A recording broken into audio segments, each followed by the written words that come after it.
Ok. Então, vocês estão conseguindo ler, está bem claro hoje por causa do sol. Se vocês estão conseguindo ler, mas também vocês têm ligado de todos, vocês têm um livro. Se alguém tiver sem, posso prestar, se tiver com dificuldade de ler. Então, vamos lá. O primeiro parágrafo diz assim: nossos primeiros pais, falando aí de Adão e Eva, né? O primeiro casal que Deus criou. Todos nós, a raça humana, procedemos desse primeiro casal, por isso a confissão os chama aí de nossos primeiros pais. Nossos primeiros pais, seduzidos pela astúcia e tentação de Satanás, pecaram ao comer fruto proibido. Segundo o seu sábio e santo conselho, foi Deus servido permitir esse pecado deles, havendo determinado ordená-lo para a sua própria glória. Então, esse parágrafo traz duas informações para nós. Primeiro, que os nossos primeiros pais, Adão e Eva, eles pecaram, desobedeceram a Deus, tendo sido seduzidos e tentados por Satanás. Então, essa é a primeira coisa que a confissão fala, que esse parágrafo fala. E a segunda coisa é que Deus não foi pego de surpresa com esse pecado. Isso não espantou Deus, não estava fora dos planos de Deus. Isso estava, e a confissão tem todo o cuidado de usar uma linguagem aí de permissão e dizer que Deus permitiu esse pecado, para não dar a entender que Deus foi o autor desse pecado, ou que Deus tem culpa por ele ter sido cometido.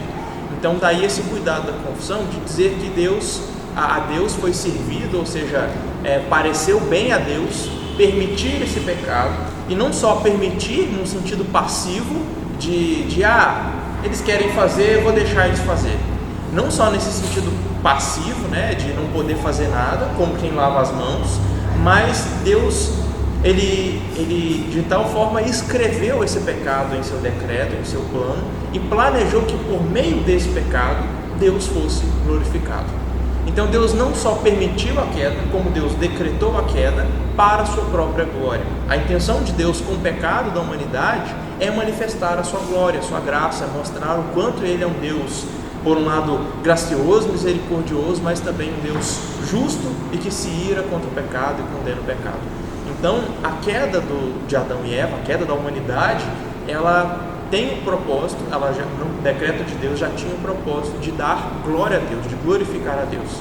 Então são essas duas informações que a confissão traz para nós nesse primeiro parágrafo. Adão e Eva pecaram quando foram tentados, foram enganados, seduzidos, tentados.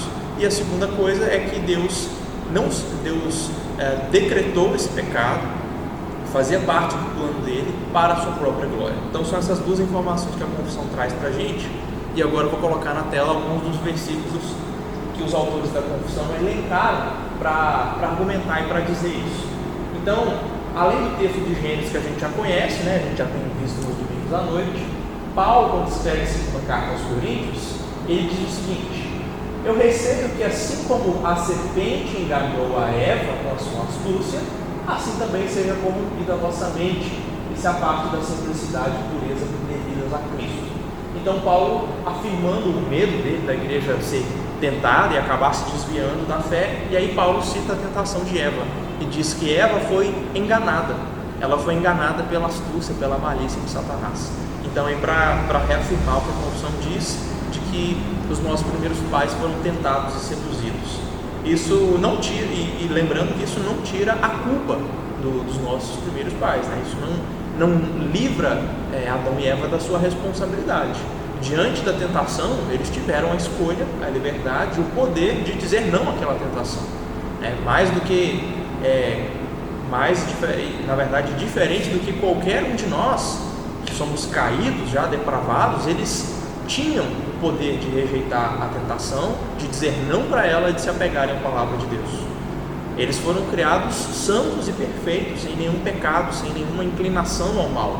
Adão e Eva não eram inclinados ao mal como nós somos, mas ainda assim eles atenderam a tentação e caíram. Então o fato deles terem sido tentados e enganados não tira a responsabilidade ou a culpa deles. Só esse parênteses.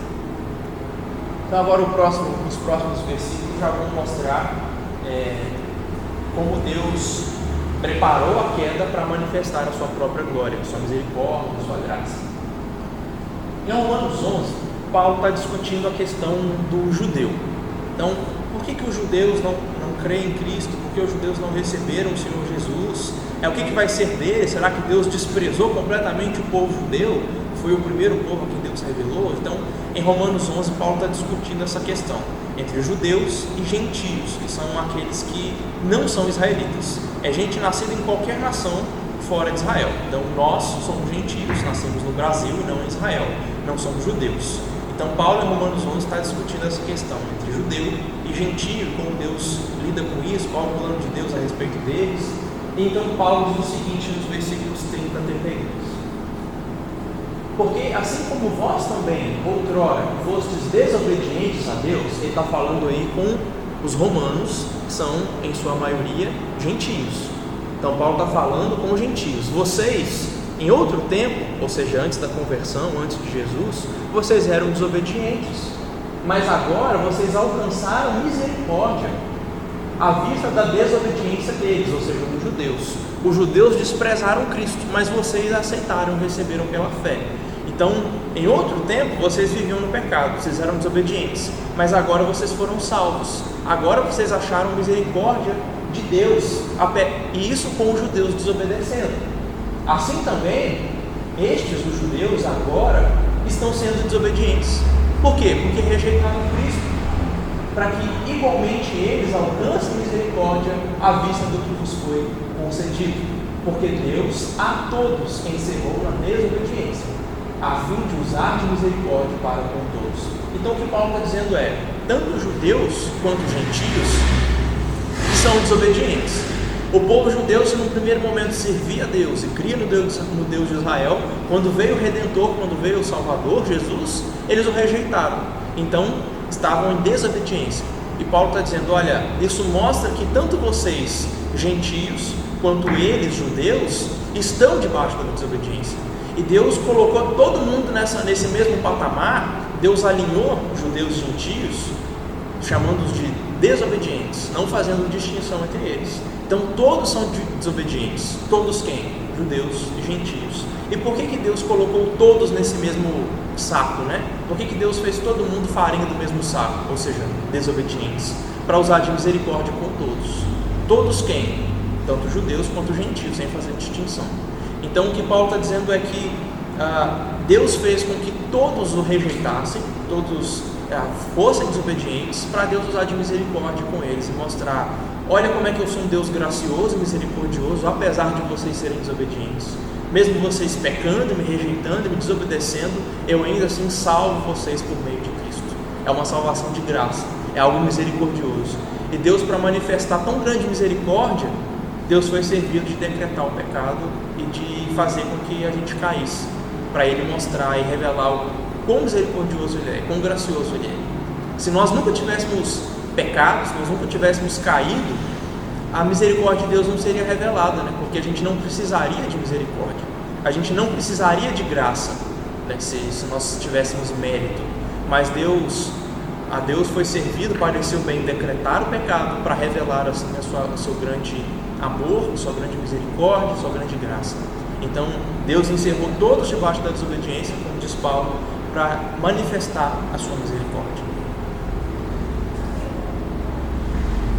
E então Paulo continua nesse mesmo capítulo 11, e quando ele encerra esse assunto que ele começou lá no capítulo 9, sobre falando dos judeus e tal, e da predestinação, e ele encerra aqui no capítulo 11 tendo falado isso dos judeus, e ele diz, ó profundidade da riqueza, tanto da sabedoria como do conhecimento de Deus, quão insondáveis são os seus juízos. Então é Paulo dizendo, olha, essa grande misericórdia que Deus resolveu revelar, apesar do nosso pecado, né, e usando o nosso pecado para revelar a sua misericórdia, isso é insondável para nós, são coisas que a gente não consegue compreender, quão profundo é o conhecimento e a sabedoria de Deus.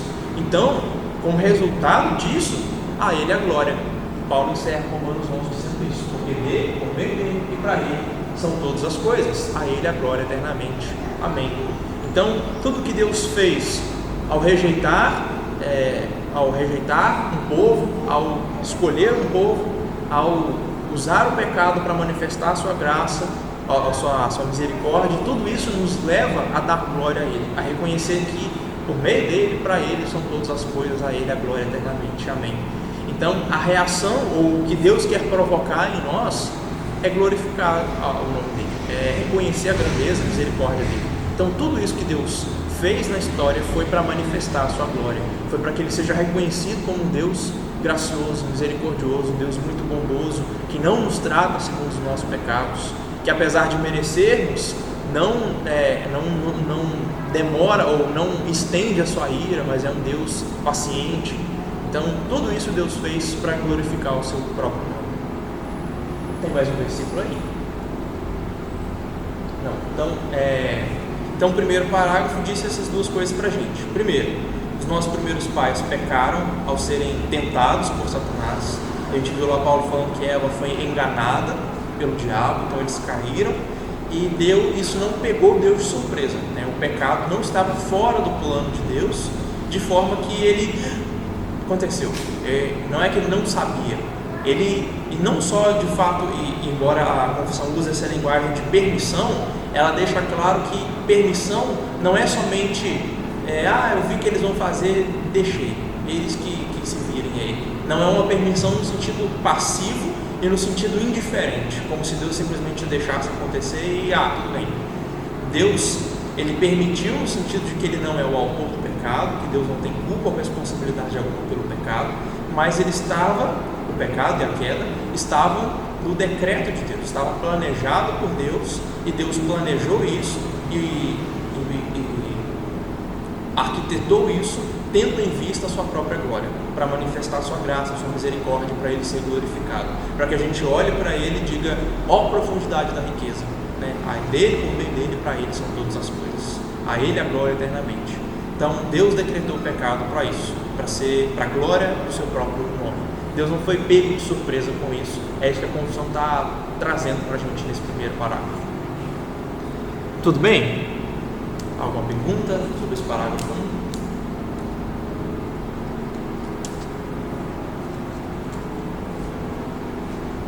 Ok? Tá. O segundo parágrafo diz o seguinte: por este pecado, que pecado? Aquele primeiro pecado lá dos nossos primeiros pais, Adão e Eva. Então, comer do fruto proibido, aquele primeiro pecado, por ele, Adão e Eva, nossos primeiros pais, decaíram de sua retidão original. Então, lembra que eu disse para vocês que Adão e Eva, né, a confissão diz isso, eles foram criados santos, perfeitos, sem nenhuma inclinação ao mal, sem nada que pendesse eles, né, que puxasse eles para a prática do mal, do pecado. Eles foram criados retos, ou seja, nada que desvie do caminho. Eles eram perfeitos, mas eles perderam esse estado de retidão e santidade em que eles foram criados. Com o pecado, eles foram corrompidos, e é isso que a confissão está dizendo para nós quando ela fala que eles decaíram, ou seja, eles caíram daquele estado original onde eles tinham santidade, perfeição, retidão. Eles perderam essas coisas. Então eles perderam a comunhão com Deus, eles se tornaram mortos em seus pecados e inteiramente corrompidos em todas as suas faculdades e partes do corpo e da alma. Faculdades aí não está falando de corpo superior, né? A ideia aí é de partes mesmo. Faculdades e partes do corpo são aí sinônimos, né? Quando diz assim, todas as nossas faculdades, quer dizer, todos os âmbitos do nosso ser, todas as áreas da nossa vida, tudo que nós somos, tudo que nós temos foi corrompido pelo pecado. Todas as partes do nosso corpo e da nossa alma foram corrompidos. Então vamos ver alguns versículos que foram usados para ser escrito esse parágrafo. Então vocês já conhecem esse texto de Gênesis 6, que diz o que aconteceu quando a mulher tomou do fruto proibido, comeu e deu também ao marido. Então os olhos de ambos se abriram e eles perceberam que estavam nus.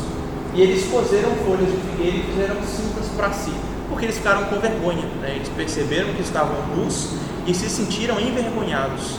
Agora tem imperfeições que eles querem cobrir, né? Por que a gente usa roupa, a gente esconde a nudez? Porque é algo vergonhoso, é algo que a gente quer esconder, tem imperfeições que a gente quer maquiar, né? Então agora Adão e Eva têm imperfeições que eles querem esconder um do outro, eles se envergonham de si mesmos e eles se escondem um do outro. E eles se escondem também de Deus. E é isso que o texto continua dizendo. Que eles ouviram a voz do Senhor que andava no jardim pela viração do dia, e eles se esconderam da presença do Senhor Deus, o homem e a sua mulher, por entre as árvores do jardim. Então, se antes tinha ali um ponto de encontro, que todo dia Deus passava por ali para se encontrar com o homem e a mulher e conversar com eles, quando chegou a hora de Deus se encontrar e passar um tempo ali de comunhão com eles, eles ouviram a voz do Senhor e ficaram com medo e se esconderam. E depois Deus perguntou: onde vocês estão? Adão, onde você está? E ele falou: olha, eu ouvi a sua voz, eu fiquei com medo e me escondi. Se antes tinham comunhão com Deus, a ponto de todo dia se encontrarem lá no café da tarde para conversarem, passarem um tempo juntos, agora o homem se esconde de Deus com medo. Então, homem e mulher perderam a inocência, perderam aquela perfeição. Agora eles não são mais inocentes, eles perceberam que eles têm nudez, que eles têm vergonhas para esconder. Agora eles já não têm mais comunhão íntima com Deus, agora eles perderam essa comunhão, agora eles têm medo de Deus, eles se escondem. Então esse texto traz para nós ali já de imediato as consequências do pecado na humanidade. Pode passar.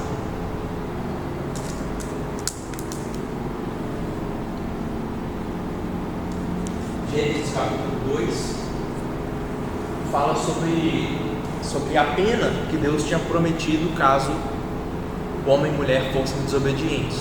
Deus disse assim: de toda árvore do jardim vocês podem comer livremente, mas da árvore do conhecimento do bem e do mal não comam, porque no dia que vocês comerem dela, com certeza vocês vão morrer. Então Deus já deixando aí de imediato a pena, a sentença que será dada caso eles desobedeçam, caso eles comam.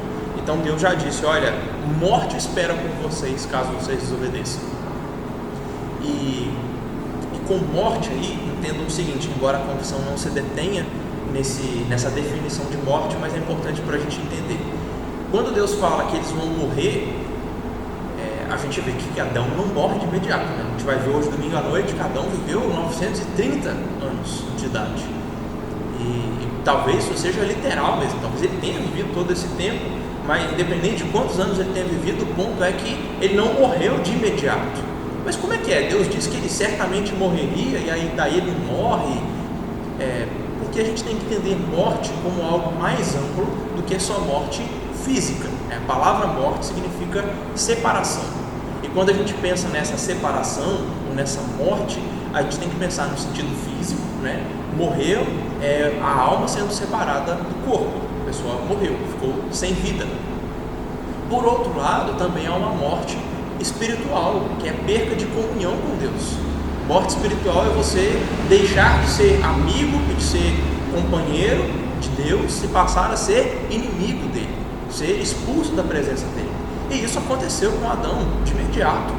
Bastou ele ganhar a sentença dele, Deus o colocou para fora do jardim. Então morte, entendam como a perca da comunhão com Deus. E também como morte física, né? Porque Deus disse que ele comeria pão com suor até que voltasse ao pó, porque ele veio do pó e ao pó ele tornaria.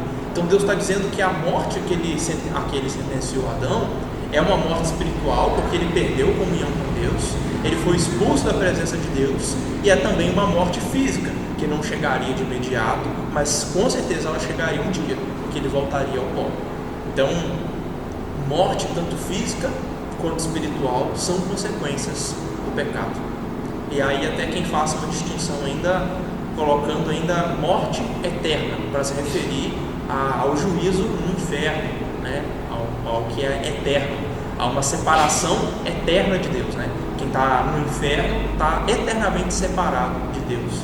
Então o ponto é que tem gente que faz essa distinção entre morte física, morte espiritual, que é perca de comunhão com Deus, e morte eterna, que é passar a eternidade no inferno, expulso da presença de Deus.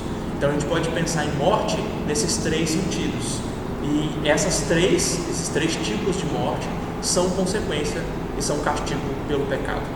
Então o ponto aí é Deus anunciando: ó, no dia que você pecar, você vai morrer. Pode ir para o texto de Efésios agora. Efésios 2, Paulo dizendo que Deus nos deu vida quando nós estávamos mortos nos nossos delitos e pecados. E Então é claro que Paulo não está falando de morte no sentido físico, né? Quando nós não éramos crentes, nós estávamos vivos fisicamente, a gente andava por aí, vivia, fazia as compras no mercado, voltava para casa, pagava as contas. O que Paulo está dizendo aí é que nós estávamos mortos espiritualmente, porque estávamos separados de Deus. E é essa, inclusive, a expressão que ele vai usar: vocês estavam alienados de Deus, alheios de Deus. Paulo continua dizendo isso em Efésios 2. Então nós estávamos separados da comunidade da fé, do povo de Israel, nós estávamos longe de Deus. Então é isso que quer dizer quando nós estávamos mortos em nossos delitos e pecados. Enquanto nós vivíamos na prática do pecado, enquanto a gente vivia pecando, nós estávamos separados de Deus, estávamos mortos em nossos delitos e pecados. Então é a essa condição que a queda nos reduziu, nos fez cair. Estado de morte espiritual, alienação de Deus, separação de Deus, estar longe de Deus, viver na prática do pecado, guiado pelo curso desse mundo, pelas tentações de Satanás, como Paulo continua falando em Efésios 2. Pode passar. Aí agora, então a gente já viu que homem e mulher cometeram o primeiro pecado e eles decaíram daquele estado de graça, eles entraram num estado de morte espiritual e sujeitos à morte física também, né? A morte física também é uma consequência da queda. E agora, eu coloquei alguns versículos sobre o que a confissão diz, que nós fomos corrompidos em todas as faculdades do nosso ser, ou em todas as partes do nosso corpo e da alma. Então tudo que há em nós, corpo e alma, nosso ser por inteiro, e todo ele está corrompido pelo pecado. Tudo em nós está manchado. Então deixa eu tentar explicar melhor o que significa corrompido. Quando a gente fala de corrupção, a gente tende a pensar somente no que políticos fazem, né? A gente pensa, político corrupto, é aquele que rouba, é aquele que mente. Mas a palavra corrupção, se você pesquisar no dicionário, um sinônimo para ela é podridão.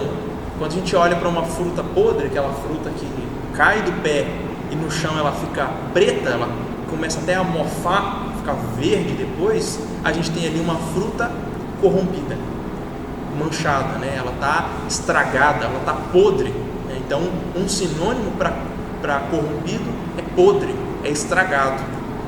Então é assim que nós ficamos com o pecado, é isso que o pecado fez conosco. A gente ficou podre, estragado, corrompido, né? Se você pegar uma fruta dessa caída no chão, aquela preta lá, até esverdeada, de mofo, e tentar fazer um suco com ela, não vai sair nada de agradável, né? Não vai sair suco bom, saboroso de uma fruta dessa. Então assim somos nós. Nada pode sair de bom de nós, porque nós estamos corrompidos em todas as nossas faculdades, em todas as nossas partes. E a gente vai ver como a Bíblia traz isso numa linguagem que a gente possa entender o quão corrompido a gente é. Então Gênesis 6 é aquele texto, a gente vai ver esse texto inclusive hoje à noite, antes de Deus anunciar o dilúvio. Então o Senhor olha para a terra, ele vê a maldade do homem, ele vê que o pecado do homem tinha se multiplicado e que era continuamente mal todo o desígnio do seu coração. Então olha quantas palavras até redundantes são usadas para dizer o quão mal éramos nós. Era continuamente, ou seja, com constância, sempre era mal, todo o desígnio, tudo que a gente pensava, tudo que desejava, tudo que queria, tudo que sentia era mal. E do seu coração ainda. Na Bíblia, coração não é o órgão que bombeia sangue para o corpo. Coração na Bíblia é um símbolo, um jeito poético de usar uma linguagem para falar do nosso ser interior. O que nós somos por dentro é o nosso coração. Tem lá um provérbio que fala que quando você olha para a água, você vê o seu reflexo, né, como um espelho. Assim é o coração do homem. Ele é o espelho de quem nós somos, é o reflexo de quem nós somos. Nós somos o nosso coração. Então a ideia de tudo que a gente é o coração. O coração é a sede, não só dos sentimentos, como a gente usa, por exemplo, quando a gente ouve música na cultura popular, né? Não, o coração não é só a sede dos sentimentos. Na Bíblia, o coração também é a sede dos pensamentos. Lembra de Jesus falando para os fariseus: por que vocês estão arrazoando aí no coração de vocês, se perguntando se eu sou ou não um profeta? Então, Jesus fala do coração da mesma forma que hoje a gente fala da mente. A gente hoje fala da mente como um lugar onde a gente pensa, mas na Bíblia a gente pensa com o coração.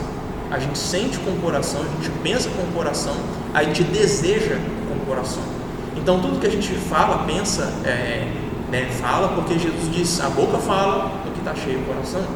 Então tudo que a gente fala, o que a gente pensa, o que a gente sente, o que a gente deseja, vem do coração. Então o nosso ser por inteiro, tudo em nós está mal, tudo em nós é mal, tudo em nós é corrompido. Deus olhou para a humanidade e foi isso que viu. Que nós continuamente, sempre, o dia inteiro, a gente pensa, fala, deseja e faz o que é mal. E Deus olhou para a terra e viu isso. E Ele falou: eu vou recomeçar, vou destruir tudo, vou começar do zero. Porque é mal todo o desígnio do coração humano, e isso continuamente, sempre. Mais um. Agora, olha que interessante o que Paulo diz aí em Romanos 3. Ele está fazendo aí um compilado de vários versículos dos Salmos, de Isaías, Provérbios, e ele diz o seguinte: é um texto bem conhecido, e eu destaquei algumas palavras, para que, não sei se está dando para enxergar bem, mas está em azulzinho, eu tive que usar outra cor. Eu destaquei algumas palavras para mostrar que todas as partes do nosso corpo estão corrompidas pelo pecado. E essa é uma linguagem poética que Paulo está usando para dizer quão maus nós somos. Vejam só: não há justo, nenhum sequer. Não há quem entenda, não há quem busque a Deus. A garganta dele é desse túmulo aberto, um túmulo aberto que é mal cheiroso, com a língua urdem engano, veneno de víbora está nos seus lábios. A boca eles a têm cheia de maldição e de amargura. São os seus pés velozes para derramar sangue, ou seja, eles são violentos, eles são brutos, Nos seus caminhos, a destruição e miséria. Caminhos aí, a ideia de que é a forma como a gente vive, é o lugar por onde a gente anda, é o nosso jeito de viver. Nos seus caminhos, a destruição e miséria. Eles desconhecem o caminho da paz, não há temor de Deus diante dos seus olhos. Então Paulo está citando várias partes do nosso corpo: garganta, língua, lábios, boca, pés, caminhos, que é o jeito da gente viver, o jeito da gente andar, os nossos olhos. E ele está falando: olha o como é mal, e eles são mal por inteiro. Em todas as partes do seu corpo eles são maus. O que eles falam, o que eles fazem, por onde eles andam, o seu jeito de viver, tudo é mal, tudo desagrada a Deus. Lembra da ilustração que eu usei? Então, se você pegar uma fruta podre no chão, a fruta que caiu do pé e apodreceu, tenta fazer um suco dela para ver se vai sair algo bom. Da mesma forma, não pode sair de nós algo bom. Tudo em nós é mal, tudo em nós foi corrompido pelo pecado. E é isso que a confissão está trazendo para nós. Mais um versículo aí? Não. Então, o que o parágrafo 2 trouxe para a gente é a consequência da queda na humanidade. Nós caímos daquele estado de santidade, de retidão original. Então lembra lá do texto de Gênesis 3, a gente passou a sentir vergonha, passamos a sentir culpa, passamos a ter imperfeições que a gente quer esconder dos outros, passamos a ter medo de Deus, a nos esconder da presença dEle, perdemos a comunhão com Deus, fomos separados dEle, morte espiritual, a morte física também bate à nossa porta, nossos dias estão contados, a gente envelhece, a gente adoece, a gente morre e tudo em nós está corrompido, tudo em nós é mal. Boca, olhos, ouvidos, pés, mãos, tudo em nós é mal. Todo o desígnio do nosso coração, o coração que a gente fala, sente, pensa, deseja, tudo é mal. Então não há justo, não há um sequer, não há quem entenda, não há quem busque a Deus, não há quem faça o bem. Então essa é a condição da humanidade por causa da queda. É até aqui que a queda nos trouxe, esse estado de corrupção. É isso que o pecado faz conosco. E é por isso que o pecado para nós deve ser odioso, deve ser nojento, deve causar essa sensação em nós de podre, e deve tirar esse sentimento de nojo em nós.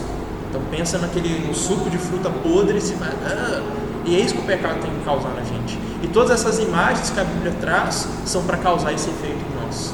É para ter vergonha mesmo, é para ter nojo, horror a isso, é para querer fugir dele. Então essa é a ideia. Tudo bem sobre esse parágrafo 2? Alguma dúvida? Até sentimentos bons que Como é que é? até os sentimentos bons que Ok.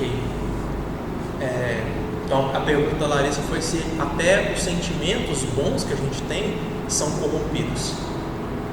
Então a gente precisa fazer uma divisão que a confissão não faz agora, ela vai fazer nos próximos parágrafos. A gente está falando da condição geral da humanidade. é geral. Oi? É geral. Isso é a condição geral da humanidade. Mas, pela graça e misericórdia de Deus, alguns são salvos, né? Alguns são regenerados. Deus muda o coração. Deus tira um coração de pedra, coloca um coração de carne. Geral, da humanidade em geral, né? Mesmo não está ainda a confissão por enquanto vai ficar mais claro daqui a pouco, porque vai falar de como é que é o pecado, esse pecado original, como é que ele funciona no coração do crente, como é que é a vida do crente com esse pecado original, vai falar daqui a pouco. Mas o ponto é que a gente precisa pensar o seguinte: alguns de nós humanos, e eu estou me referindo aqui aos salvos, aos regenerados, Deus transformou o nosso coração. Como a Aline Barros cantava lá, diferente, eu chamei o coração. Oi? Então, mas eu estou tentando fazer essa distinção para ficar claro. Então, estava até brincando que como canta lá a Aline Barros, diferente, eu chamei o coração. Então, a gente precisa pensar em dois grupos: nos não regenerados e nos regenerados, né? Nos que Deus salvou. Todos eles lidam com o pecado original, todos eles lidam com corrupção. O ímpio, o pecador que não tem Cristo, que não foi regenerado, não foi salvo pela graça de Deus, tudo que ele faz o tempo todo é corrompido. Se ele faz alguma coisa se ele faz algum bem, se ele faz alguma coisa boa na vida, é por graça comum de Deus.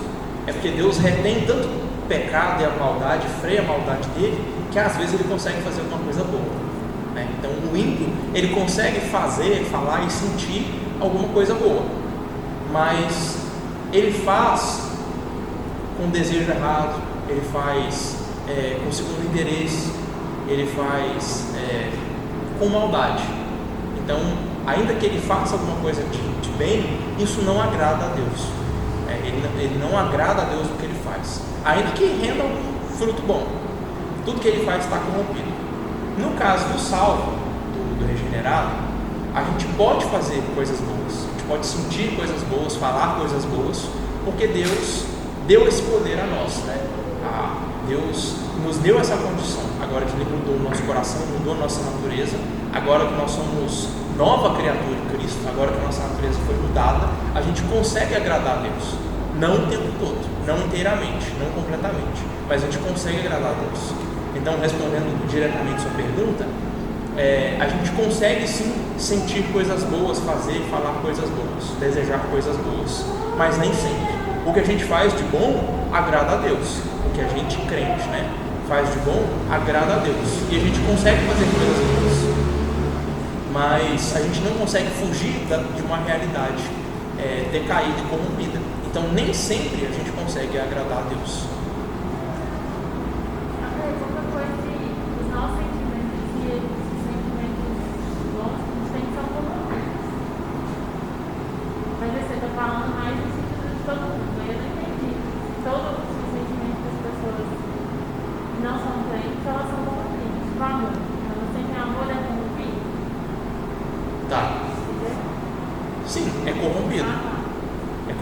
Porque não há uma faculdade, não há uma parte do nosso ser que não seja, né? Tipo assim, eu sou todo corrompido, mas no amor não. Então, nosso ser por inteiro, até quando a gente ama, a gente demonstra corrupção. Então, pensa, por exemplo, quando Paulo fala em Romanos 13 1 Coríntios 13, quando ele fala sobre o amor, sobre o que é amar e o que é o amor. Quando ele diz, olha, o amor, ele não há soberba, não há segundo interesse, no amor há paciência, o amor não se irrita, o amor não é ciumento, Então, quando a gente lê essa descrição, eu falo assim: eu não consigo amar desse jeito, eu não consigo amar com perfeição desse jeito. E aí eu vejo que até no meu amor, que é uma coisa boa, mas até nele há corrupção, porque embora eu consiga amar num momento e perdoar num momento, em outro eu não consigo. Embora eu consiga ser paciente com uma pessoa que eu amo numa hora, na outra ela me tira do sério e eu grito com ela. Então, até o nosso amor, até as coisas boas como o amor, estão corrompidas, né? Então, até no meu jeito de amar, eu estou corrompido. Mas isso no ímpio é muito pior. No ímpio não tem nada que salve, né? Tudo nele é corrompido, né? Ele mal, nada ele consegue amar por ele mesmo, né? Nós crentes ainda conseguimos amar de forma imperfeita, mas a gente ainda ama, né? De forma bíblica, a gente ainda é capaz, porque Deus nos fez nova criatura, a gente ainda é capaz de demonstrar esse amor hora ou outra, né? Com imperfeições a gente consegue demonstrar. Agora o ímpio, nem isso, né? O ímpio nem parcialmente, né? Ele é completamente corrompido. Consegui responder agora? Mas o que eu estava tentando fazer antes era a distinção entre ímpios e regenerados. Ficou claro? Tudo bem? Ficou meio confuso, mas deu para entender aí? Ok? Tá. Mais alguma dúvida sobre o segundo parágrafo? Sobre a gente ser inteiramente corrompido? Tudo bem?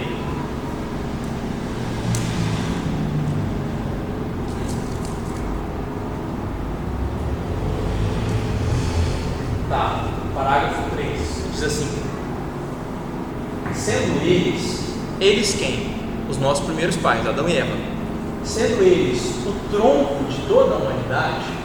Então, essa figura aí que a confissão está usando, de tronco, então pensa no tronco principal de uma árvore e os galhos, né? Os galhos, eles saem do tronco. Então, o que a confissão está dizendo aí é que Adão e Eva eram um tronco da humanidade, de forma que é deles que procedem todo o resto da humanidade. Todos os galhos dessa grande árvore procedem do tronco que é Adão e Eva. Então, ele sendo o tronco de toda a humanidade, o delito de seus pecados foi imputado a seus filhos. E a mesma morte em pecado, bem como a sua natureza corrompida, foram transmitidas a toda a sua posteridade, que deles procede por geração ordinária.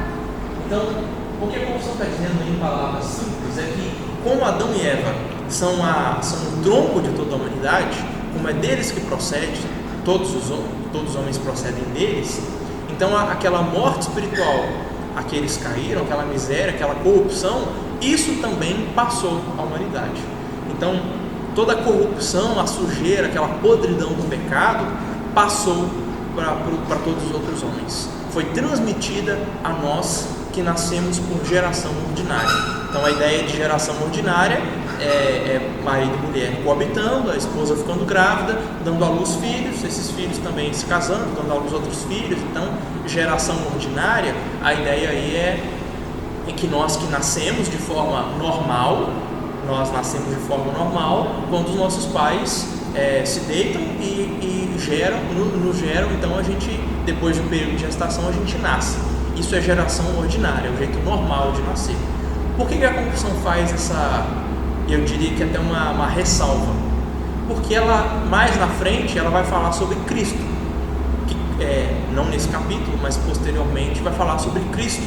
E Cristo não nasceu com esse pecado original, com essa corrupção, porque Cristo não foi gerado de forma normal, de forma ordinária. Jesus não foi gerado por meio de relação sexual como todos os outros seres humanos foram. Então, Adão e Eva não nasceram por terem sido gerados, né? Deus os criou, então eles foram criados sem essa corrupção do pecado. A partir do momento em que eles pecaram, que eles cometeram aquele pecado original de comer do fruto, eles foram corrompidos, e a partir daí todos os seus filhos que nasceram por geração ordinária, né, por meio de gestação e parto, todos eles nasceram corrompidos. E a confissão termina fazendo essa ressalva, dizendo que deles procede por geração ordinária, porque mais tarde, quando a confissão vai falar de Cristo, vai precisar excluir Jesus dessa história, porque Jesus não foi gerado de forma normal, porque não houve relação sexual entre Maria e José. nela foi gerado, foi uma obra do Espírito Santo. Então Jesus não foi gerado de forma normal, ordinária, e portanto ele não nasceu com pecado original. Jesus não nasceu corrompido como todos os outros homens nascem corrompidos. Por isso é que a confissão está fazendo essa ressalva por agora. Então o pecado foi transmitido a nós na nossa geração. Importante fazer uma outra ressalva aqui, essa não é a confissão que faz, mas é que algumas pessoas ao longo da história, alguns cristãos ao longo da história e não cristãos, argumentaram que o pecado é transmitido a nós pela relação sexual, principalmente gente da ala católica que enxerga o pecado ou que enxerga a relação sexual em si com muito maus olhos, como algo até pecaminoso, né? Então, como a Igreja Católica tem uma ideia muito negativa, muito pessimista da sexualidade, da relação sexual em si, foi argumentado que é a relação que transmite o pecado, ou que, inclusive, alguns até disseram que lá o fruto proibido era um símbolo para o sexo. Então, não é isso que a Escritura ensina. Nós somos, de fato, gerados por meio de relação sexual, né? Deus escolheu, fez isso ser o normal para a nossa geração. O ser humano se reproduzem, né? E diversos animais se reproduzem por relação sexual, mas não é o sexo em si que transmite o pecado, né? É o fato de nós sermos a cópia do nosso pai, né? Quando a gente estuda genética, a gente sabe que a gente é metade DNA da nossa mãe, metade DNA do nosso pai. Então nós somos a mistura dos nossos pais. Se os nossos pais são corrompidos, nós seremos corrompidos também. Então a ideia aí é que por essa geração nós nascemos corrompidos. Não é a sexualidade que corrompe o homem. Deus criou a sexualidade como algo bom. O homem pode pegar isso e pode estragar, pode fazer coisas erradas com isso, mas a sexualidade em si não é algo pecaminoso, é algo bom que Deus fez, mas que o homem faz coisas erradas com ela e peca usando isso. Mas o que eu estou querendo dizer é que nós herdamos a corrupção dos nossos pais porque nós somos a mistura dos nossos pais, nós somos o resultado da união deles. Então, se eles são corrompidos, nós seremos também. Mas não é a relação em si que transmite isso. Então, quando eu disse para vocês que Jesus não nasceu com o pecado original porque não houve relação entre Maria e José, então com isso eu não estou querendo dizer que seria pecado se Maria e José tivessem coabitado estando casados, né? Então não é isso que eu quero dizer, apenas que Jesus teria então nascido com o pecado original se ele fosse uma mistura de seus pais, mas ele não é. Ele foi gerado pelo Espírito Santo no ventre de Maria. Então, ele nasceu homem, nasceu de mulher, mas ele não tem o pecado original, porque ele não foi concebido de forma normal, como todos os seres humanos são. Então, essas são ressalvas que a confissão que tem que ser feitas aí, para que a gente não entenda mal essa afirmação, né? Inclusive, a confissão faz essa ressalva para depois falar que Jesus não nasceu com o pecado original. Então, para que fique mais claro, Gênesis 5:3 fala sobre a genealogia de Adão. Esse é o texto que a gente vai ver hoje à noite, que diz que Adão viveu 130 anos e gerou um filho à sua semelhança, conforme a sua imagem, ele chamou Sete. Vocês lembram que Gênesis 1 diz que Deus criou Adão à sua imagem e semelhança, ou seja, Adão é a imagem e semelhança de Deus. E então, quando a Bíblia diz que Adão gerou um filho, diz que Adão gerou um filho à sua própria imagem. Sete e todos os outros filhos de Adão, eles são imagem e semelhança de Adão. Então, eles nasceram semelhantes a Adão. O que Adão é, os seus filhos são. Se Adão era corrompido, seus filhos nasceram corrompidos. E é isso que a gente vai ver no restante da história de Gênesis. O quanto os filhos de Adão são corrompidos, quanto pecado eles praticam, quão desobedientes, quão maus, quão violentos eles são. Então a ideia é que a corrupção a que Adão e Eva caíram também foi passada a todos os outros homens, porque nós somos imagem e semelhança de Adão. A imagem de Deus foi transmitida a nós de forma indireta, mas junto com ela veio também corrupção, veio maldade, veio pecado que estavam nos nossos pais. Então, se nós nascemos a imagem e semelhança dos nossos pais, embora a gente não goste de admitir, talvez a gente queira negar, mas nós somos os nossos pais e nós herdamos a corrupção deles. Nós Esse é o nosso legado, nós herdamos a maldade dos nossos pais, desde o primeiro filho de Adão até o último, exceto Jesus Cristo, como eu disse que a gente vai ver no próximo ano. Então, o Salmo 51, Davi admite, ele dizendo: olha, eu nasci na iniquidade, em pecado me concebeu minha mãe. Então, é Davi reconhecendo que ele já nasceu pecador, ele não se tornou pecador, né? O bebezinho, por mais bonitinho, por mais fofinho, bochechudinho que seja, é pecador, nasceu pecador. Ele não se torna pecador quando ele fica mais velho e pratica o pecado, ele nasce pecador. Na verdade, ele não só nasce, como na barriga ele já era pecador. Então, ele foi concebido. A ideia de ser concebido aí é de não ter nem nascido ainda, estava no ventre da mãe, era um feto, como dizem hoje ainda, e você já era pecador, já tinha ali o pecado original como herança, a corrupção de Adão e Eva como herança, já estava ali na primeira célula, já estava ali essa corrupção, porque tudo que nós somos foi corrompido pelo pecado, e no ventre da mãe a gente já era pecador. Então Davi está admitindo isso aí, e para ele reconhecer nesse salmo que tudo que ele fez de errado provém desse pecado, dessa maldade que está nele.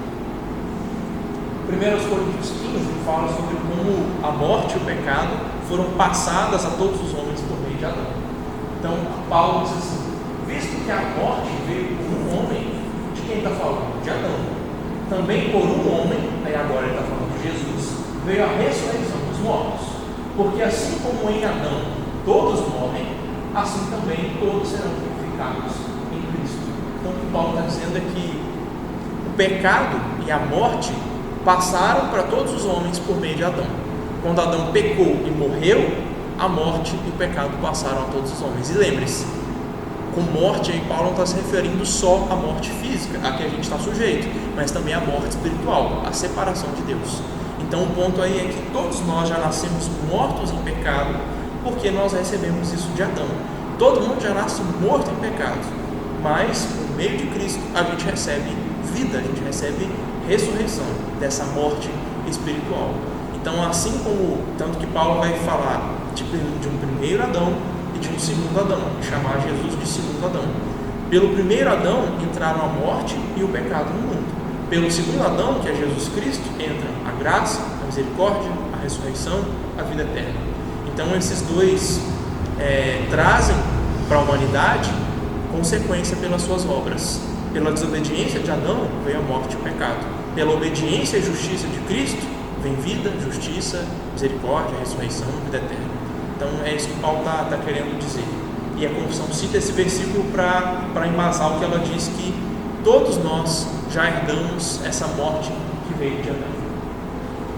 Tudo bem, gente, esse parágrafo 3?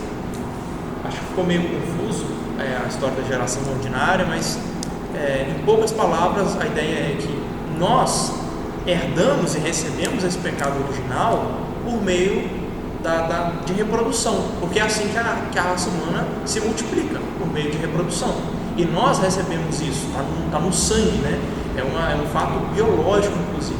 Nós somos pecadores porque os nossos pais são pecadores, nós herdamos esse pecado. Espero que assim fique mais claro. Tudo bem?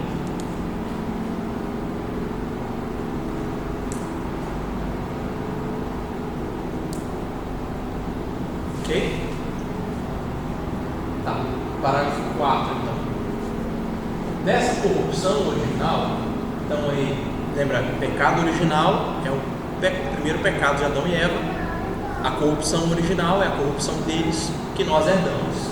Então, nessa corrupção original, pela qual nós ficamos totalmente indispostos, incapazes e adversos a todo bem e inteiramente inclinados a todo mal, é dessa corrupção que procedem todas as transgressões atuais.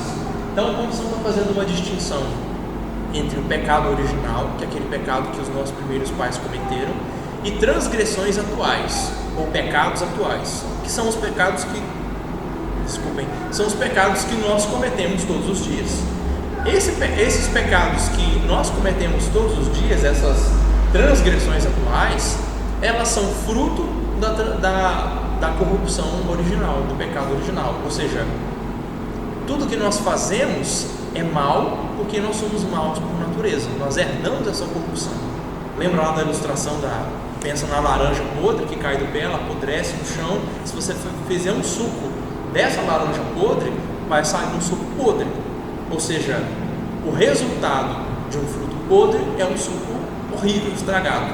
Então, os pecados que nós cometemos, eles são fruto ou são resultado ou são o suco, aí na minha ilustração, da corrupção, da nossa corrupção natural, da corrupção original. Então, os pecados que nós praticamos porque nós somos corruptos. Então, entendo que eu não sou pecador porque eu cometo pecado. Eu pratico pecado, cometo pecado porque eu sou por natureza pecador, porque eu herdei essa corrupção dos meus pais. Quando eu digo dos meus pais, meu pai e minha mãe que me geraram, mas voltando lá em Adão e Eva também. Então, e principalmente deles, né? Porque foi por meio deles que isso entrou no mundo. Eles são o tronco da humanidade. Então, o que a confissão está dizendo é que essa corrupção é ela que me faz pecar. É essa corrupção que me faz desobedecer a Deus, me rebelar contra Ele. É essa corrupção que me deixou indisposto e incapaz de obedecer a Deus, que me deixou adverso, ou seja, na verdade eu nem quero, eu nem posso, eu nem consigo agradar a Deus, é por causa dessa corrupção que é em mim. Essa corrupção me deixou sem vontade de agradar a Deus, indisposto e incapaz, né? Eu nem consigo agradar a Deus. É isso que a confissão está trazendo para nós, ecoando o que a própria Escritura nos ensina nos textos que a gente vai ver agora. Então, Romanos capítulo 5, porque Cristo, quando nós ainda éramos fracos, morreu ao seu tempo pelos ímpios. Então, quando Paulo diz que antes de Cristo, antes de nós sermos transformados, nós éramos fracos. E com fraqueza, Paulo está se referindo ao fato da gente não ter forças para agradar a Deus e para obedecer a Deus. A gente não conseguia, porque não havia forças em nós para obedecer a Deus. Havia fraqueza.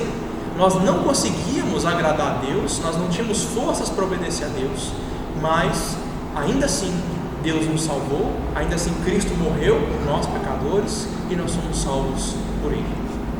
Romanos 7 fala sobre essa fraqueza do homem, essa incapacidade de fazer o bem. E aí, na verdade, em Romanos 7 tem um dilema. Às vezes a pessoa até quer fazer o bem, mas ela não consegue.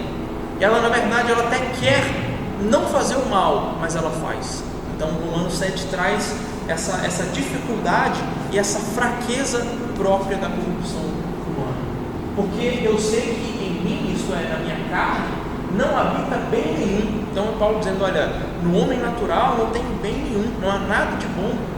Porque o querer o bem pode até estar em mim, mas não efetuá-lo. Ou seja, eu posso até querer fazer coisas boas, mas eu não consigo fazer. Então, é aquilo lá que eu estava te falando, Larissa, de que o ímpio ele pode, até de vez em quando, pela graça de Deus, querer uma coisa boa, mas ele não consegue fazer algo que agrade a Deus. Ele pode dizer amar uma pessoa, querer amar uma pessoa, mas ele não consegue. Então, porque há essa fraqueza, essa indisposição, essa incapacidade. Então, Paulo continua dizendo, porque não faço o bem que eu prefiro. Então, o bem que eu quero fazer, esse eu não faço, mas o mal que eu não quero, esse eu faço. Mas se eu faço o que não quero, já não sou eu quem vive, sim o pecado que habita em mim. Então, esse pecado que habita em mim, essa corrupção, ela me faz não conseguir fazer o bem.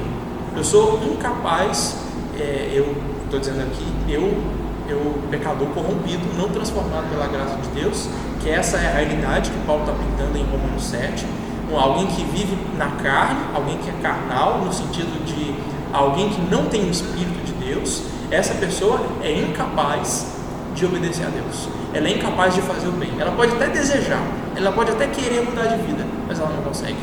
Então é esse o retrato que Paulo está pintando em Romanos 7, alguém que é fraco, alguém que é incapaz de obedecer a Deus, de fazer o bem e de agradar a Deus. E ele continua dizendo em Romanos 8, pode passar. Em Romanos 8, ele fala em mais poucas palavras sobre a condição dessa pessoa que é carnal, que ela está na carne. E ser carnal aí é no sentido de não ter o Espírito de Deus. Por isso, o pendor da carne é inimizade contra Deus, pois não está sujeito à lei de Deus, nem mesmo pode estar. Portanto, os que estão na carne não podem agradar a Deus. Então, essa dicotomia que Paulo faz aí entre estar na carne e estar no Espírito, ele está falando do aquele que não é crente, que está somente na carne, e aquele que é crente, que ele está no Espírito. O que é crente, ele recebeu a capacidade, a força de agradar a Deus. Não quer dizer que ele não peque, mas quer dizer que ele tem o poder e a capacidade de obedecer a Deus. O crente, ele pode agradar a Deus, ele pode obedecer, ele pode servir a Deus. Ele recebeu esse poder. Ele não consegue fazer com perfeição, com integridade, completamente, mas ele consegue fazer. E essa é a diferença nesses termos do crente para o ímpio, porque o ímpio não tem poder nenhum de agradar a Deus. Aquele que está na carne, ele não pode agradar a Deus, ele não consegue, nem o que ele faz de bom aparentemente agrada a Deus, porque aí ele faz algo bom, mas a sua intenção é errada, seus objetivos eram errados, motivação errada e tudo mais. Então Paulo está fazendo essa distinção entre os que estão na carne, não podem agradar a Deus. Ele ainda diz que eles são pendidos para o mal. A ideia de ter um pendor ou de ter uma inclinação é a ideia de você virar para um lado. Já viu o carrinho do supermercado com a roda torta? Você empurra para frente, mas o carrinho vai para o lado, e você tem que fazer força para o lado contrário para ele não bater na prateleira e você ainda não quebrar o produto e tomar prejuízo. Então a ideia daquele carrinho com a roda torta e travada é que ele te dá um pendor, ele está pendendo para um lado. Você empurra ele para frente e ele vai para a esquerda, aí você tem que fazer força para a direita. E a ideia, aí nessa linguagem, o que a Bíblia está dizendo é que essa corrupção natural que nós herdamos dos nossos pais, elas nos inclinam para o mal. Às vezes a gente quer agradar a Deus, quer ir para o lado direito, mas essa corrupção nos inclina para o outro lado. Então é isso que a Bíblia fala, é isso que Paulo está dizendo quando ele fala de um pendor da carne sem inimizade contra Deus. O descrente, ele pode falar assim: não, eu quero servir a Deus, quero mudar de vida, eu quero servir a Deus, mas a maldade que há nele o inclina à desobediência e ao pecado. Então é isso que a corrupção que nós herdamos dos nossos pais faz em nós. Pode ir para o próximo.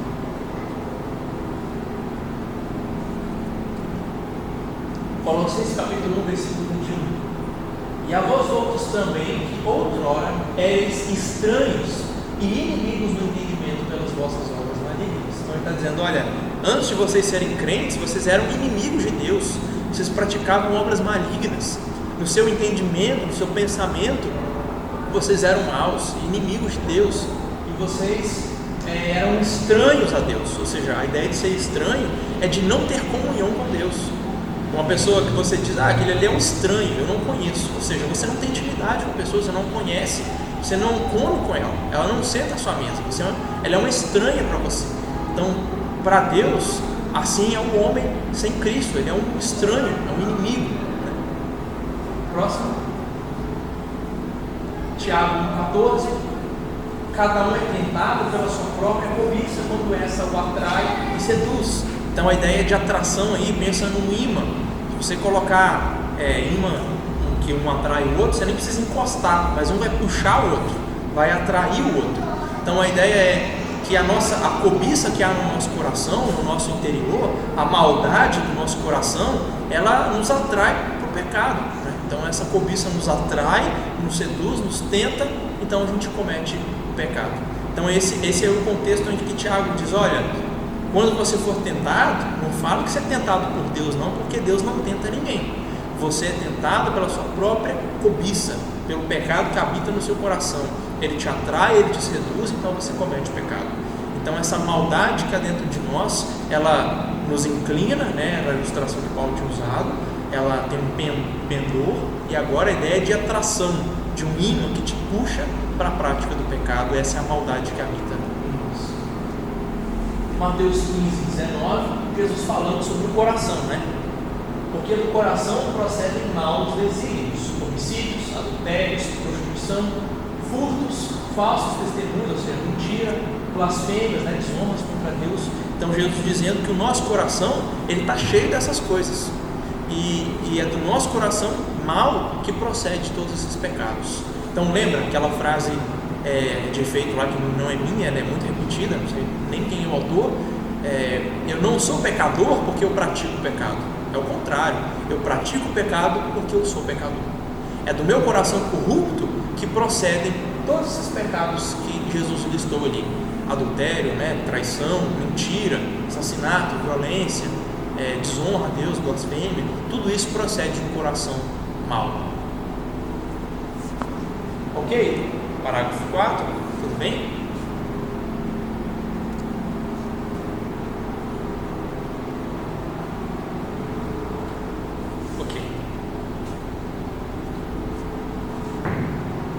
Essa corrupção da natureza persiste, ou seja, ela continua durante toda essa vida naqueles que são regenerados. E embora ela seja perdoada e mortificada por Cristo, todavia tanto ela como seus impulsos são real e propriamente pecado. O que a corrupção está dizendo é que mesmo crente, mesmo regenerado, aquele que foi salvo por Deus, a corrupção continua nele, isso continua na gente. O pecado original, a corrupção original que nós herdamos dos nossos pais, continua em nós e vão continuar por toda a nossa vida até a gente morrer ou Jesus voltar. A gente vai ter que lidar com os nossos impulsos pecaminosos até morrer. A gente continua tendo que lidar com as tentações, com a cobiça que nos atrai e nos seduz. Lembra, Tiago estava escrevendo isso para a igreja, para crentes. A gente continua tendo que lidar com as nossas vontades pecaminosas e lutar contra essas tentações. Elas continuam sendo reais na nossa vida. Mas, a corrupção diz, essa corrupção natural, essa corrupção original, ela é perdoada por Cristo. Ou seja, Cristo morreu na cruz, Cristo ressuscitou dos mortos e pelo seu sangue derramado, Deus nos perdoa. E esse nosso pecado original, ele é perdoado por Cristo, e todos os outros pecados que nós cometemos são perdoados por Cristo. E essa maldade em nós, essa corrupção, ela é mortificada por Cristo. Qual é essa ideia de mortificada? É como se Cristo matasse essa natureza má em nós, nos faz nova criatura. Ainda há resquícios desse mal, mas agora essa corrupção não nos domina mais. Então é aquilo que eu estava dizendo, olha, quando nós não somos crentes, eu não posso agradar a Deus, eu não consigo agradar a Deus, não há forças em mim. Mas a partir do momento que eu sou regenerado, e a ideia de ser regenerado é nascer de novo, é de receber uma nova natureza, então eu ganho capacidades, Deus me dá poderes para obedecer, Deus me dá forças que antes eu não tinha, para agora obedecer os mandamentos, para agradar a Deus, para eu ter uma vida íntegra, para eu ter uma vida reta. Não quer dizer perfeição, eu continuo pecando, mas quer dizer que agora eu consigo agradar a Deus. Agora eu consigo fazer o bem. Agora já não é mais realidade aquilo que Paulo disse em Romanos 7, olha, eu quero fazer o bem, mas eu não consigo. Não, agora eu quero fazer o bem e eu posso fazer o bem. Eu posso pecar, mas eu posso fazer o bem também. Eu continuo lidando com as tentações, eu continuo sendo tentado pelo mundo, pelo diabo, pela minha própria corrupção interna, mas agora eu posso resistir. Agora eu posso dizer não, porque em Cristo eu tenho forças para isso. Então nós crentes, a nós foi dado o poder de resistir às tentações, coisa que ímpio não tem. Agora nós temos o poder de agradar a Deus, coisas que antes nós não tínhamos. Então Cristo mortificou essa natureza pecaminosa em nós, a perdoou, mas ela continua em resquícios ali. Ela continua ainda nos seduzindo, nos atraindo, nos fazendo pender para o mal até o final da vida. A diferença é que agora nós temos força para resistir a ela e para ir contra ela. Então, uma linguagem que Paulo usa é a de escravidão. Nós éramos escravos do pecado. Então, um escravo, ele faz a vontade do seu senhor, ele não faz a própria vontade. Um escravo, ele não tem condição de fazer o que ele quer, ele faz o que o patrão, o que o senhor dele manda. Então, nós éramos escravos do pecado. Então, a ideia de estar acorrentado, de você não conseguir fazer o que você quer, a não ser pecar. Então, aí Paulo vai dizer então em Romanos 6 que nós somos libertos dessa escravidão do pecado por Cristo. Cristo, ele nos livrou da escravidão do pecado. Então a ideia é que agora a gente peca, a gente desobedece, a gente erra, mas não mais como escravos. Não somos mais escravos do pecado. Agora nós conseguimos agradar a Deus. Não somos mais acorrentados, enclausurados, que não conseguem obedecer e que só fazem pecado. Agora nós conseguimos dizer não ao pecado e conseguimos servir a Cristo. Então a ideia é que agora nós conseguimos obedecer. Nós conseguimos rejeitar o pecado, a tentação e obedecer a Deus. Então essa natureza ela foi mortificada por Cristo, mas ela ainda existe em nós. A gente ainda tem que lutar contra ela. E não há crente que não peque, embora algumas alas do protestantismo venham dizer que é possível o crente chegar num estado onde ele vai ser perfeito, onde ele não vai pecar mais. Na Bíblia isso não existe. A gente vai ver na Escritura agora alguns versículos que falam, olha, não tem como a gente chegar nessa condição de perfeição. A gente consegue obedecer a Deus, mas o pecado original ainda reside em nós. E embora ele esteja mortificado e perdoado por Cristo, a gente não consegue atingir a perfeição, né? E é isso que a Escritura vai trazer, é isso que a confissão afirma. Então, quando o apóstolo João escreve a primeira carta, ele diz assim: se a gente disser que não tem pecado, a gente está enganando a nós mesmos, né? E a verdade não está em nós. Então, se a gente disser que não tem pecado, eu estou falando mentira. Se alguém falar assim, eu não peco, eu sou perfeito, mentiroso, a pessoa está se enganando, porque ela é pecadora sim, mesmo o crente. E olha só como é que ele está falando do crente: se nós confessarmos os nossos pecados, Deus é fiel e justo para nos perdoar os pecados e nos purificar de toda injustiça. Então ele está falando de crentes. Quem é que pode ser perdoado por Deus? Os crentes do Senhor Jesus, que confessam os seus pecados, são perdoados, são purificados. Então João está falando de crentes. Ele está escrevendo para a igreja, não está escrevendo para ímpios. Ele está dizendo: se nós crentes dissermos que não temos pecado, mentira. Crentes pecam, crentes continuam enfrentando tentações e pecados até o fim da vida. Se dissermos que não temos cometido pecado, nós fazemos de Deus mentiroso, porque é Deus que diz que nós somos pecadores e a sua palavra não está em nós. Se a Escritura diz que nós somos pecadores, a gente não pode dizer que nós não somos. Então esse é o ponto. Pode passar? Tiago 3: meus irmãos, não nos torneis muitos de vós mestres, sabendo que havemos de receber maior juízo, porque todos tropeçamos em muitas coisas. Se alguém não tropeça no falar, é perfeito varão, capaz de refrear também todo o corpo. Então o que Tiago está dizendo? Ele está dando um conselho à igreja: olha, não fiquem almejando se tornarem mestres, professores de escola dominical, presbíteros e pastores. Não almejem essas coisas não. Por quê? Porque Deus vai tratar com maior rigor os mestres. Por quê? Porque os mestres falam mais. Eu estou aqui ensinando, eu estou falando o tempo inteiro. Então, já deu uma hora aqui que eu estou falando. Então, eu já falei muita coisa. Então, entre quem fala muita coisa e quem fica calado, vai haver juízo para quem fala mais. Por quê? Porque todos nós tropeçamos em muitas coisas. Nós tropeçamos no nosso falar. Quem consegue controlar a própria língua é um homem perfeito, é um varão perfeito. Mas isso não acontece. Todos nós tropeçamos em muitas coisas.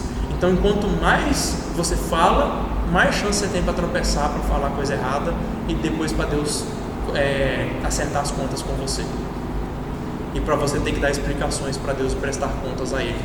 Então, o ponto não é que Tiago está dizendo que a gente deve desprezar a ser mestre na igreja, ser professor, pregador na igreja. O que ele está dizendo é: olha, não fique almejando esse cargo como se fosse uma coisa muito glamourosa, se esquecendo de que vai haver maior juízo para quem fala mais, para quem está à frente ensinando.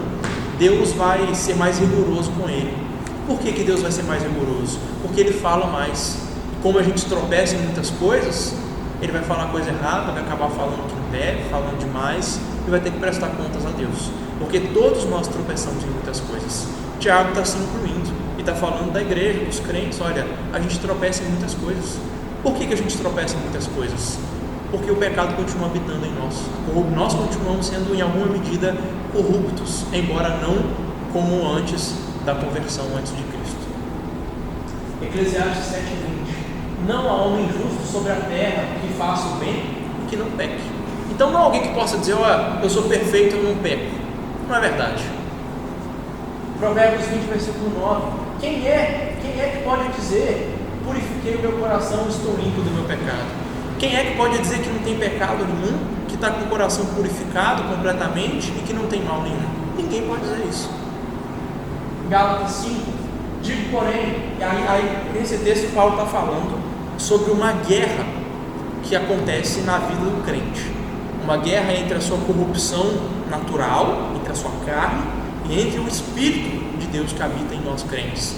E essa guerra, essa batalha, ela é própria da vida cristã. E isso mostra que o crente continua lidando com o pecado original e tem que batalhar e lutar contra ele. Então Paulo diz: digo para vocês, andem no Espírito, e vocês jamais vão satisfazer as concupiscências ou os desejos da carne. Porque a carne milita contra o Espírito, e o Espírito contra a carne, porque são opostos entre si, para que vocês não façam o que porventura seja do vosso querer. Então Paulo está dizendo: vocês crentes têm o Espírito Santo habitando em vocês, então andem sob a orientação do Espírito, sejam governados pelo Espírito. Em Efésios ele vai usar a linguagem de se encher do Espírito, né? Aqui ele está usando a linguagem de andar no Espírito. Vivam sob a direção do Espírito, encham o coração, a mente de vocês do que é espiritual, do que é bom, do que é agradável a Deus, e então vocês vão conseguir resistir aos desejos pecaminosos, às concupiscências da carne, né? Militem contra o pecado. O Espírito de Deus é oposto ao pecado, à corrupção, à carne. Eles militam entre si porque são opostos, e essa guerra que existe dentro de nós, ela é própria só dos crentes.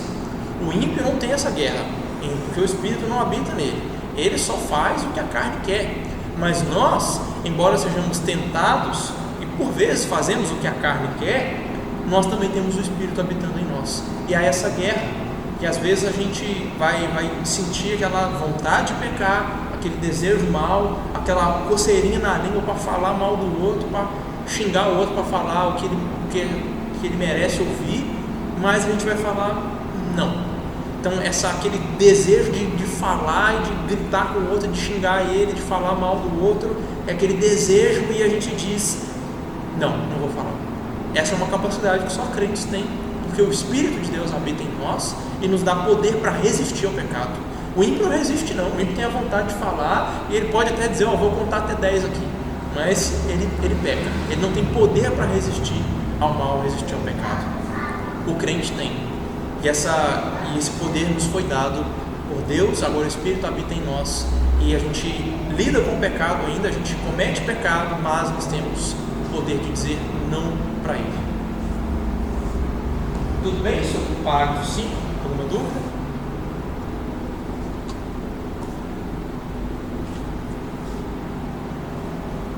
Ok, vamos para o 6 então. Sexto e último parágrafo. Todo pecado, tanto o original como o atual, e lembre-se que a distinção pecado original, o que Adão e Eva cometeram e que acabou passando para toda a raça humana. O pecado atual é o que a gente comete todo dia. Todo pecado, tanto o original como o atual, são transgressões da justa lei de Deus, são contrárias a essa lei. Então, isso torna pela sua própria natureza culpado o pecador, e por essa culpa está sujeito à ira de Deus e à maldição da lei, e portanto sujeito à morte com todas as misérias espirituais, temporais e eternas. Então, o que a confissão está dizendo em palavras simples é que todo pecado, tanto o original como o atual, ele é desobediência à lei de Deus e merece punição, merece castigo de Deus, a morte. Então é isso que a confissão está dizendo. Vou mostrar alguns versículos. 1 João 3,4 é a definição de pecado. O que é pecado? Todo aquele que pratica o pecado também transgride a lei, porque o pecado é a transgressão da lei. Então o que é pecado? É a transgressão da lei. No caso do pecado original, foi a lei de Deus de não comer do fruto proibido. Desobedeceram essa lei, pecaram. No caso dos pecados atuais, é a desobediência a qualquer lei, a qualquer mandamento que esteja na lei de Deus. Gálatas 3,10. Todos quanto, pois, são das obras da lei, estão debaixo da maldição, porque está escrito: maldito todo aquele que não permanece em todas as coisas escritas no livro da lei para praticá-las. Então, qualquer pecado que eu pratique, ou qualquer pecado, qualquer mandamento da lei de Deus que eu quebre, qualquer lei que eu desobedeça, eu me torno maldito, porque a própria Escritura diz: maldito todo aquele que não obedece toda a lei. Então até Paulo vai explicar aí depois, dizendo: olha, o que adianta? Você fala assim: eu não mato, mas você rouba? O que adianta? Você tem que obedecer toda a lei. A Escritura diz que maldito aquele que não permanecer em toda a lei. Quebrou um ponto da lei, você quebrou toda a lei. Você já se torna maldito de Deus. Romanos 6,23: o salário do pecado é a morte, mas o dom gratuito de Deus é a vida eterna em Cristo Jesus nosso Senhor. Então o salário do pecado é a morte. Pecou, morreu. Esse é o que todo pecado merece. Segundo aos Tessalonicenses 1:7 a 9, fala sobre o juízo de Deus que há de vir, o juízo final. Como dos céus se manifestaram o Senhor Jesus com os anjos do seu poder, em chamas de fogo, tomando vingança contra os que não conhecem a Deus e contra os que não obedecem ao Evangelho de nosso Senhor Jesus Cristo. Estes sofrerão penalidade de eterna destruição, banidos da face do Senhor e da glória do seu poder. Esse é o conceito de morte eterna, passar a eternidade no inferno, banido da face do Senhor para sempre. Então, o que todo pecado merece? Banimento da face do Senhor, morte eterna. Então, quando a confissão lá fala de a morte com todas as suas penalidades, está falando de morte física, espiritual e eterna. Lucas 13, Jesus diz assim, que naquele dia, no dia do juízo, muita gente vai dizer assim: Senhor, comíamos, bebíamos na tua presença, ensinavas nas nossas ruas. Mas então o Filho do Homem vai dizer, Jesus dizendo: eu vou dizer, não sei onde vocês são, apartem-se de mim, vocês que praticam a iniquidade. Vocês vão para um lugar onde haverá choro e ranger de dentes, quando vocês virem o reino de Deus. No reino de Deus, Abraão, Isaac e Jacó e todos os profetas, mas vocês lançados fora. Então Jesus está falando sobre os falsos profetas, aqueles que são falsos crentes, aqueles que estavam ali com Jesus, mas não criam nele de verdade, não obedeciam a ele, aqueles que praticam a iniquidade. E Jesus diz qual é o castigo para aqueles que praticam a iniquidade: é fogo eterno, é onde há choro e ranger de dentes, é onde é a expulsão do reino de Deus. Então os salvos, Abraão, Isaac e Jacó, estarão no reino de Deus, mas os ímpios que praticam a iniquidade, expulsos, banidos, pela eternidade, onde há choro e ranger de dentes. Isso é o que todo pecado merece. Pela graça de Deus, nós fomos livres disso, e a gente pode ficar até apavorado com essas descrições da Escritura, mas a gente precisa lembrar do que a gente leu lá em Romanos 6,23: o salário do pecado é a morte, mas o dom gratuito de Deus é a vida eterna em Cristo Jesus. Nós que cremos no Senhor Jesus somos libertos, livrados desse juízo da morte. Nós já não sofreremos essa morte como castigo, porque em Cristo nós somos salvos. Nele nós recebemos um dom de graça, que é a vida eterna. Tudo bem sobre esse capítulo? Alguma dúvida? O capítulo todo, ou alguma parte dele? Parágrafo 6, tudo bem? Oi? Nenhum desses dois? Segundo de Lucas 13? Ah tá, Melara está observando que o versículo de Lucas 13 não está elencado aí no livro da confissão. Então, se vocês tiverem uma caneta, um lápis, ou celular, anotem aí. Tudo bem? Como eu achei que vocês estão fazendo pouca pergunta ou nenhuma, eu estou com medo de vocês não estarem entendendo. Então eu trouxe algumas perguntas para eu fazer para vocês e ver se vocês respondam, para eu ter certeza de que está ficando claro. Então, eita, já passou todas? Foi, tá aí, ó. Primeiro, o que é pecado original? Alguém consegue responder? Isso. O pecado original, exatamente, o pecado de Adão e Eva. Lembre-se que passou para todos nós. Todos nós herdamos esse pecado original. Próximo. Quais são os efeitos desse pecado original em nós?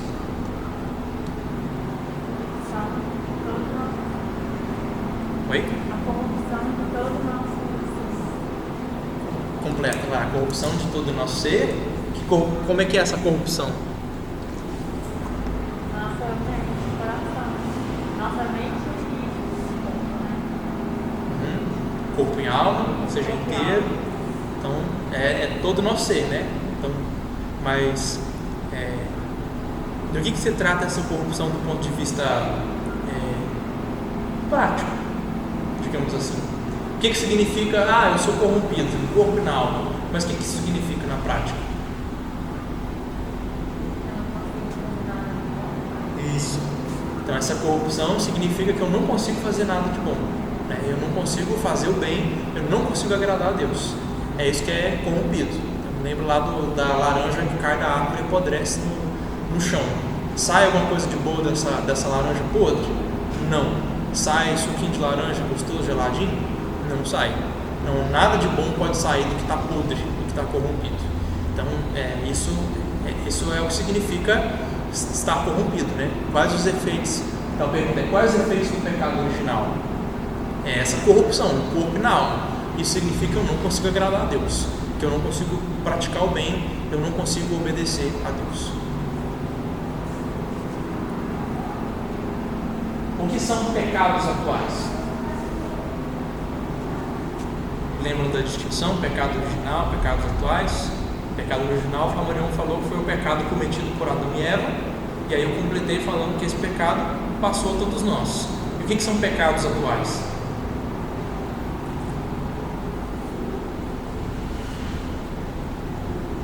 De cada vez quando dá briga.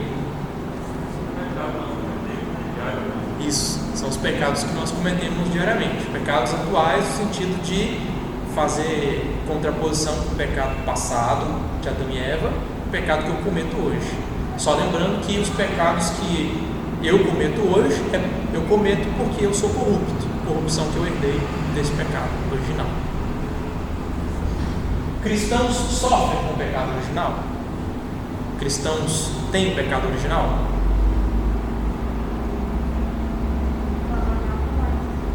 Oi? Não vale para o Flamarion responder? O crente sofre com o pecado original? Em outras palavras, o pecado original está no cristão? Sim, o pecado original está no cristão. Lembra, até coloquei a palavra sofrem porque a ideia é de que a gente luta contra ele mesmo, ele causa sofrimento, né? Lembra aquele exemplo que eu dei? Da língua coça para você falar mal do outro, coça para você falar umas boas verdades para ele na hora do calor. Isso aí é o seu pecado original, falando, vai, fala, xinga ele, vai, fala mal dele. E você sofre porque você tem que lutar contra aquilo e dizer, não vou falar, trancar minha boca aqui, não vou fazer isso. Então causa sofrimento, a gente precisa lutar contra ele. A última pergunta é: o que todo pecado merece? Morte. Isso aí. Eu fiz leitura labial atrás da máscara, Silvana. É isso aí. O que todo pecado merece? Merece a morte. Só lembrando, quando a gente fala de morte, no sentido amplo dela, né? Não só morte física, né? Não é só o envelhecer, adoecer e morrer no final da vida. É também morte espiritual, é estar separado de Deus, morte eterna, é ser expulso da presença de Deus para toda a eternidade, né? É ver lá Abraão, Isaac e Jacó no reino de Deus, lembra lá da parábola do rico e do Lázaro, é ver lá os pentes no seio de Abraão, no banquete, e você lá onde há choro e ranger de dentes, onde há alta temperatura, você pedindo só pinga uma gotinha d'água para me refrescar. É isso que todo pecado merece. E isso deve nos levar a tratar o pecado com seriedade, né? Como algo terrível, como algo danoso, e essa é a ideia. Ok, foram perguntas só para eu ter certeza de que vocês estão acompanhando. Então, que bom que vocês conseguiram responder. Vamos, se não tiver mais alguma dúvida então, tudo bem, a gente ora para encerrar. Ok?